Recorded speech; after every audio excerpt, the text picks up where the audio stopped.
SOLAS Chapter 5, Ensuring Safety at Sea. SOLAS Chapter 5 outlines regulations to enhance the safety and security of the ship and their crew while at the sea.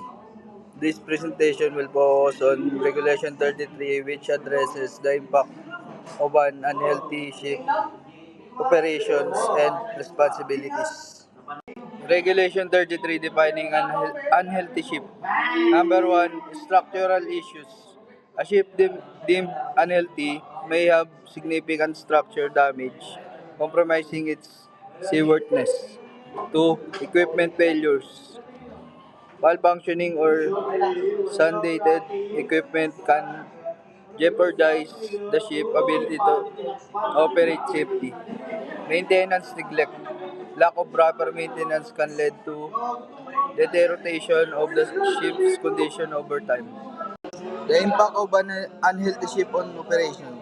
Safety risk. An unhealthy ship poses serious safety risks to the crew, passengers, and the vessel itself.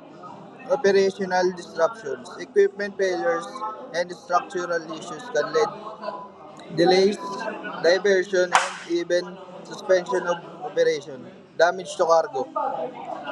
Cargo may be compromised or lost due to poor condition, lead to financial problems.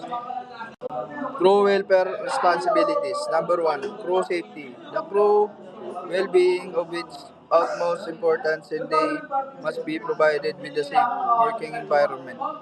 2, maintenance duties. Crew members are responsible for regularly inspecting and maintaining the ship system and equipment. 3, reporting concerns.